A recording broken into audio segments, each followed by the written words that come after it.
The morning Genevieve Ashworth arrived at Harwick House. The sky was the color of old pewter, and the front steps were covered in leaves that no one had bothered to sweep. She did not say anything about this. She stepped over them. The carriage had brought her from the train station in Concord, Massachusetts, through 3 miles of countryside that grew progressively quieter, until the only sound was the creak of the wheels on frozen gravel. It was November. Her wedding had been 4 days ago. Her husband, Dr. Elliot Ashworth, had remained in Boston to attend a medical conference he had not mentioned until the morning after the ceremony. She had nodded and said she understood. She did not yet know whether she did. The housekeeper who met her at the door was a woman named Mrs. Beale Stout, somewhere past 60, with the look of someone who had been left in charge of something she never expected to be left in charge of for this long. Her eyes moved over Genevieve with careful neutrality, the way people look at things they are not sure will last. "The East Wing rooms are prepared," Mrs. Beale said. "The West Parlor is warmer, but the flu has needed attention since March. Which month did you last have enough staff to address it?" Genevieve asked. Mrs. Beale paused. "April of last year." "I see." Genevieve removed her gloves and handed them to the woman without ceremony. "Show me the kitchen first." The kitchen was the kind that had once fed a household of 12 and now served one. The copper pots hung in their proper places, but there was a film of disuse on the lower shelves. The larder was organized but sparse. The wood stove burned adequately, which meant whoever had kept this house going had prioritized function over appearance, and Genevieve noted this the way she noted most things, quietly and in full.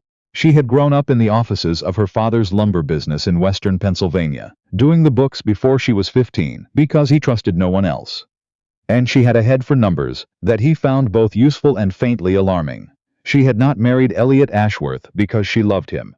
She had married him because her father's health had failed the previous spring, and Elliot Ashworth was a respected physician, with a steady income and a house that was by all accounts more than adequate. By all accounts. She spent her first evening walking every room in the house with a lamp and a small notebook. The West Parlor flew. A rotted sill in the third guest room. Dampness along the north wall of the library that suggested a slow leak somewhere above. The garden, glimpsed through the library window in the last of the gray afternoon light, had gone almost entirely to weed. She wrote it all down. She was not angry. Anger would have required her to have expected something different. Elliot Ashworth was 38 years old, and had, in the past 5 years, become a man accustomed to being somewhere other than wherever he was. His practice in Boston was distinguished. His research on pulmonary diseases in industrial workers had been cited in 2 journals. He was precise, considered, and professionally admired. And he had agreed to the marriage arrangement with Genevieve's father with the same quiet efficiency with which he approached most decisions. It was the correct solution to a practical problem. He had not visited Harwick House in 14 months.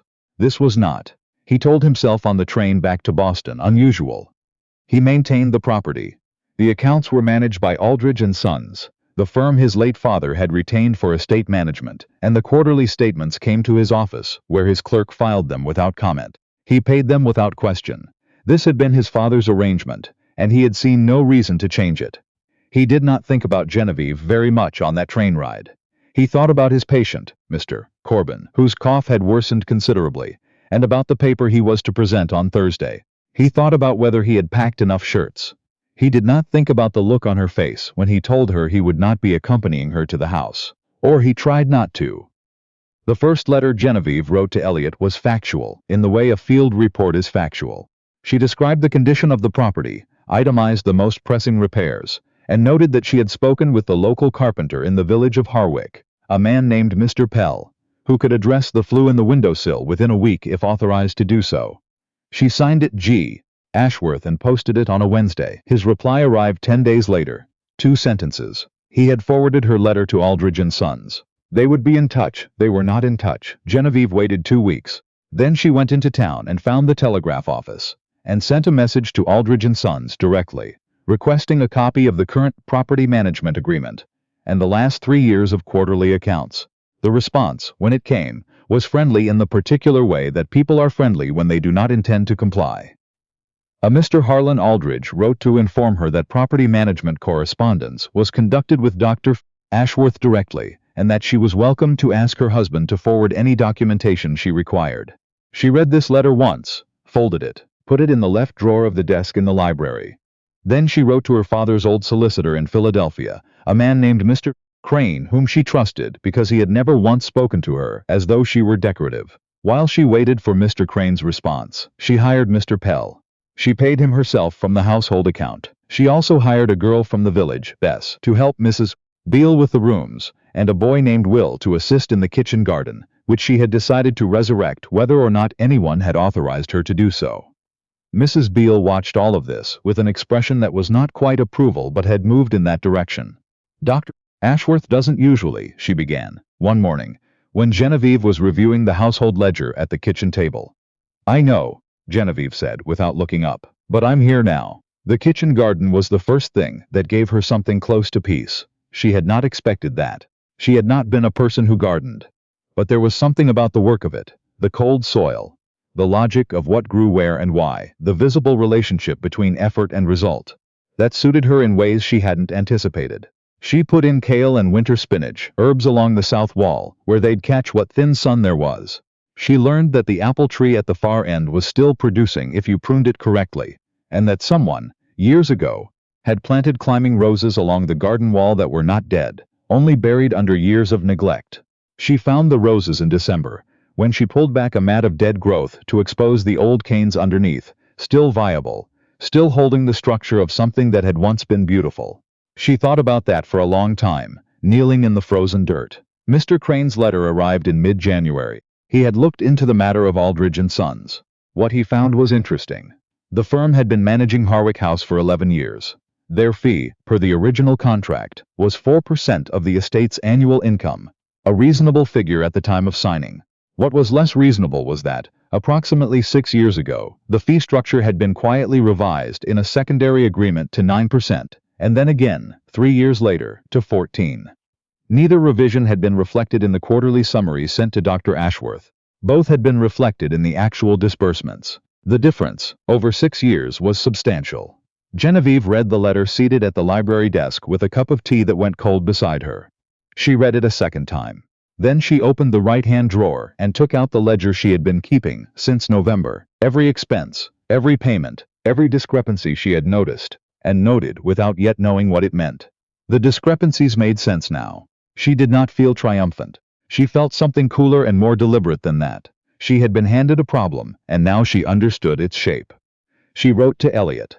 This letter was not brief. Elliot received it on a Tuesday morning between patients.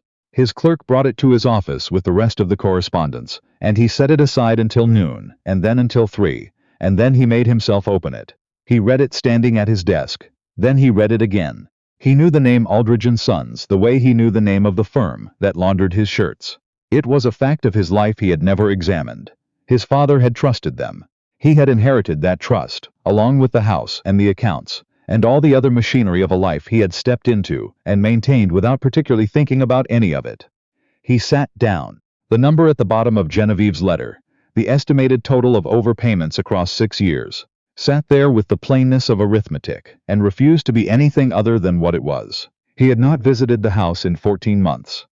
He had not opened a quarterly statement himself in probably 2 years. He had not, if he was being entirely honest, thought very much about Harwick at all, until 4 months ago, when his marriage to a woman he barely knew had made it suddenly, technically her home.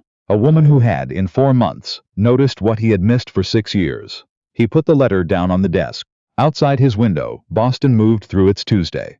He thought about the look on her face at the train station, the particular quality of her stillness, the way she had not asked him to stay, had not said anything at all, had simply watched him with those careful gray eyes, and then turned and gotten into the carriage. He had told himself that stillness was acceptance.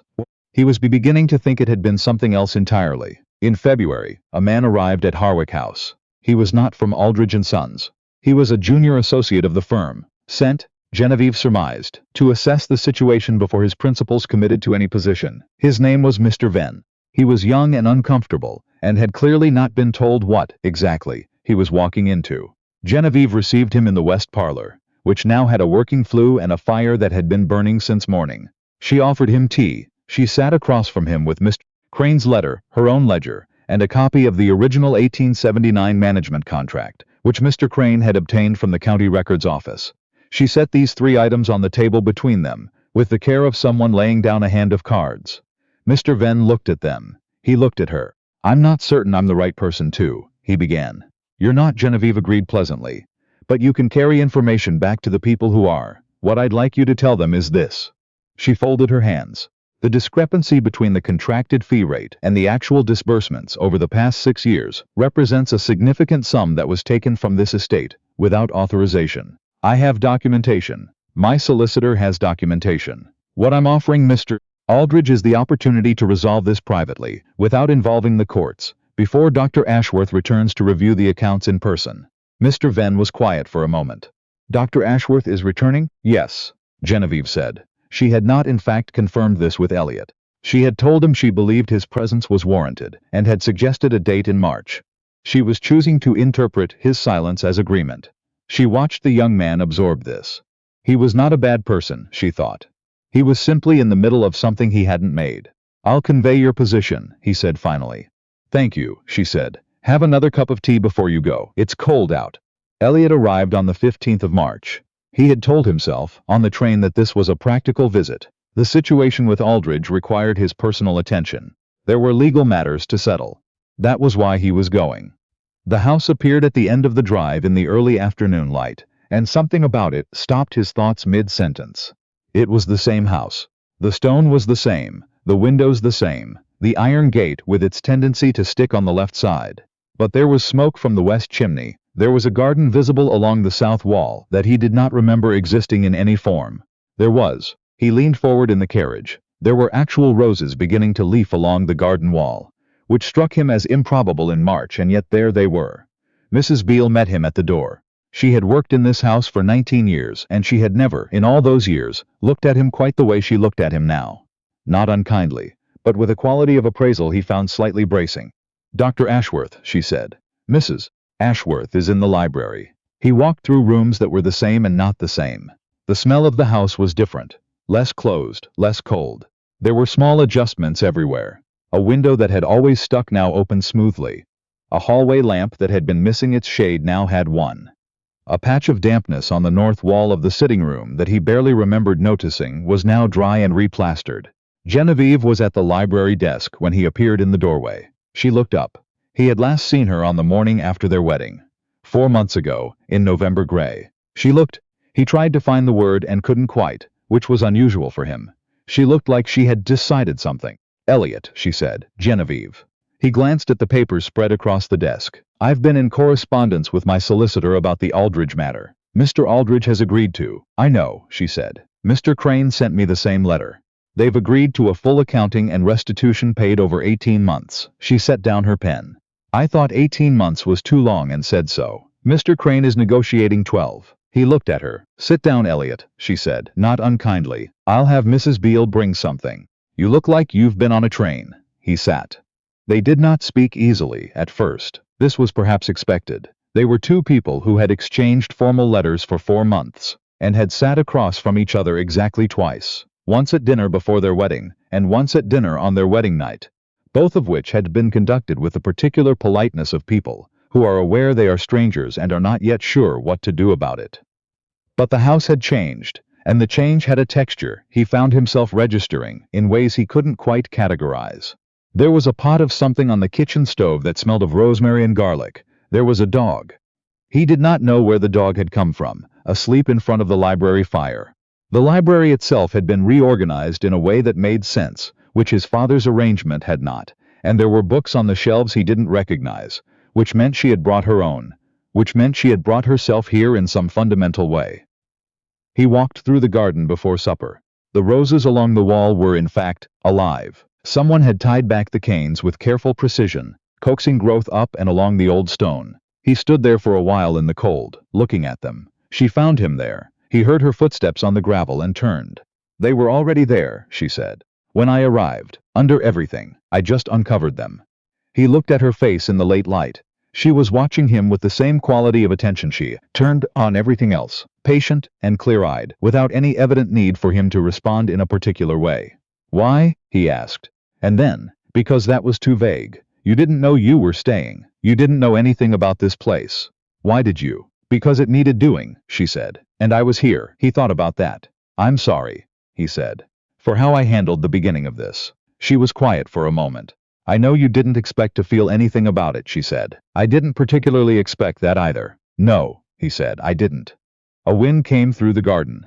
The rose canes moved against the stone. I'd like to understand the estate properly, he said. What it needs, what's been done. I'd like to. He stopped. What he meant was more than the practical thing he kept reaching for. He was a man who lived in the practical, who had organized his entire life around it, who had married a woman he didn't know because it was the practical solution. He was not practiced at saying the other thing. I'd like to be useful here, he said finally. If you'll show me. Genevieve looked at him for a long moment. Come in then, she said. Supper's almost ready. We can look at the accounts after. Spring came to Harwick in the way springs come to old New England houses. Slowly, and then all at once, and then with a kind of insistence that made everything from the previous month seem like it had been waiting. The roses bloomed in May. Deep red, the old-fashioned variety that smelled more than modern cultivars do, and they covered the south wall of the garden in a way that made Mrs. Beale stand in the kitchen doorway. On the morning they opened and say something under her breath that was not quite a prayer but was in the neighborhood of one. Elliot had stayed through March and then written from Boston to say he intended to come back in April, if that was amenable, and Genevieve had written back that it was. He came in April and then stayed into May, rearranging his practice to allow for longer absences, which his colleagues found puzzling and which he did not explain. He learned the estate. He learned it the way she had taught him, by walking it, by talking to Mr. Pell and to Will and to the farmer on the adjacent property who had been quietly relieved to have someone he could discuss drainage problems with again. He was a physician. He understood systems, the way things connected beneath surfaces, the way small failures compound into larger ones if not attended to. He brought that habit of mind to Harwick and found it applied. He also learned Genevieve, which was a different and more demanding education. She was precise in her thinking and unexpectedly funny about certain things. The pomposity of the letters from Aldridge's lawyer, the dog's opinion of the East Wing, extremely low, the particular expression of the woman at the telegraph office in Harwick, who clearly found the volume of Genevieve's correspondence suspicious. She was not demonstrative. She did not soften problems to spare him discomfort. She said what she meant with the efficiency of someone who had learned that imprecision cost more than it saved. He found, to his own surprise, that he trusted this entirely. In June he sat at the library desk, her desk, now, by common consent, and watched her go through the corrected accounting from Aldridge and Sons, checking each figure against the ledger she kept, while the rose-scented air came through the open window and the dog lay in its customary position in front of the cold hearth. She looked up and caught him looking. The June figure is still wrong, she said. By $12. I know, he said. You'll find it. She looked at him with the same measuring quality she had turned on him since the beginning. But it was different now, or he was different. He wasn't entirely sure which. Elliot, she said, why did you agree to this marriage? Your solicitor could have told you there were other options. After my father died, the business obligations could have been settled without. I know, he said. So why? He thought about how to say it. He had not said it to himself clearly, which made it harder. My wife died, he said, before you. 3 years before. I hadn't. I'd been in the practice, in the work. It's easy to stay in the work. He looked at the window. The arrangement with your father was practical. That's true. But I think I also thought, if I didn't have to feel anything about it, it might be easier than being alone. Genevieve was quiet. That wasn't fair to you, he said. No, she agreed. It wasn't. She set down her pen. But I didn't expect fairness. My father was dying. I needed a solution. She paused. I think we're both people who prefer solutions. We are, he said. The difficulty is that this has become something I don't have a solution for. She looked at him. Outside, a bird moved through the garden. That's not a difficulty, she said carefully. That might be the point. The Aldridge matter was resolved in the fall. Mr. Crane was satisfied. The restitution was paid in full, ahead of the 12-month schedule. A concession Genevieve had quietly negotiated by knowing exactly how much the firm wanted to avoid a public accounting. Elliot transferred his primary residence from Boston to Harwick. He kept rooms in the city for the nights when he was needed there. But the house was home now, which was a thing he had not had in some years, and which turned out to feel different than he remembered. There were repairs still to be made. There always were, in a house like this. The east wing would need attention in the spring. The kitchen garden would need to be expanded. If it was going to supply the household properly through next winter, and Genevieve had plans for this, that involved structural changes to the south wall that Mr. Pell had opinions about. It was not a finished thing. It wasn't going to be a finished thing. He was learning, not actually the problem he had spent years believing it to be. One morning in October, early, before the household was properly awake, Elliot came down to the library and found Genevieve already there, the ledger open, a cup of tea at her elbow, the dog at her feet. Autumn light came through the window and fell across the desk, and the papers and her hair, and she was so entirely at home in the room, in the house, in the life she had built out of what he had handed her and walked away from, that it struck him somewhere behind his ribs, sudden and precise as a diagnosis. She looked up. He crossed the room and set his hand over hers on the desk. She stilled. "Good morning," she said. "Good morning," he said. He did not move his hand. She did not move hers. Outside, the October garden was doing what October gardens do. Letting go of one thing in preparation for the next. The roses hipped and red against the old stone wall. Everything stripped back to its essential structure, which turned out, in the right light, to be beautiful.